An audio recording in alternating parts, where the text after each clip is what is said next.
हमारे यहाँ सनातन धर्म नाम की एक चीज है। सनातन मतलब शाश्वत, समय से परे। धर्म का मतलब हिंदू आदि धर्म नहीं, बल्कि नियम होता है। तो वो जीवन को चलाने वाले शाश्वत नियमों की बात कर रहे थे, और ये कि हम उनके साथ कैसे तालमेल बना सकते हैं। फिलहाल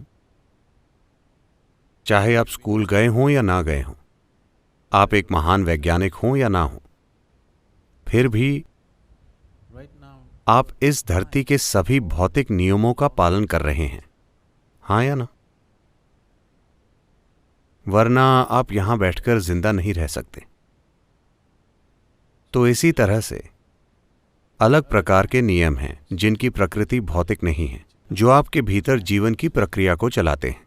तो उन्होंने इन चीजों को पहचाना और कहा, These are the laws which govern one's life. इन नियमों से हमारा जीवन चलता है। लेकिन कुछ समय के बाद वो उत्साह से भरपूर इंसान जो पीढ़ी दर पीढ़ी पैदा हुए, इसमें अपनी चीजें जोड़ते चले गए According to the necessity of the day. उस समय के हिसाब से या अपने स्वार्थों के हिसाब से। अलग अलग तरीकों से ऐसा हुआ और लोगों ने कई चीजें जोड़ी। लेकिन मूल रूप से सनातन धर्म बस यही है। उन्होंने इन चीजों को पहचाना कि एक इंसान स्थिर नहीं रह सकता, चाहे वो कुछ भी कर ले। इंसान स्थिर नहीं रह सकता क्योंकि उसमें अपनी मौजूदा स्थिति से कुछ ज्यादा बनने की गहरी इच्छा है। आप इसे रोक नहीं सकते। आप उसे चाहे जो फिलॉसफी सिखाइए, आप इसे रोक नहीं सकते। वो जो भी है, वो अपनी मौजूदा स्थिति से कुछ ज्यादा बनना चाहता है। अगर वो थोड़ा ज्यादा हो जाए तो वो कुछ ज्यादा खोजेगा और फिर कुछ और ज्यादा। तो अगर आप इस पर ध्यान दें तो हर इंसान अचेतन रूप से असीम विस्तार की इच्छा रखता है।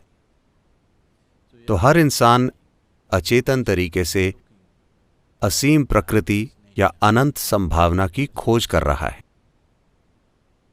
या दूसरे शब्दों में कहें तो हर इंसान को जानबूझकर या अनजाने में सीमाओं से एलर्जी है।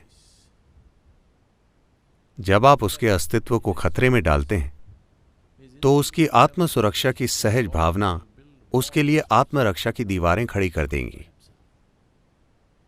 किसी बाहरी खतरे के ना होने पर आत्मरक्षा की उन्हीं दीवारों को वो तुरंत ही आत्मकैद की दीवारों की तरह अनुभव करने लगता है। तो उन्होंने इसे पहचाना और कहा, हर इंसान असीम की चाहत रखता है। तो सबसे पहली चीज जो आपको करनी चाहिए, जैसे ही एक बच्चे में ठीक ठाक जागरूकता आ जाती है, सबसे पहली चीज जो आप उसके दिमाग में डालते हैं वो ये है कि उसका जीवन मुक्ति के बारे में है। बाकी सभी चीजें दूसरे नंबर पर हैं, क्योंकि आप वाकई सिर्फ एक इच्छा रखते हैं, असीम विस्तार की इच्छा। आपके अंदर कुछ ऐसा है जिसे सीमाएं पसंद नहीं हैं। तो आपको उस दिशा में बढ़ने के लिए क्या करना चाहिए? उन्होंने सरल नियम स्थापित किए। अगर आप ये और ये करेंगे तो आप स्वाभाविक रूप से उसी दिशा में जाएंगे। आप इसे धर्म नहीं कह सकते, ठीक है? क्योंकि ये ऐसी जगह है जहां आपको आजादी दी गई है कि आप अपना खुद का ईश्वर बना सकते हैं।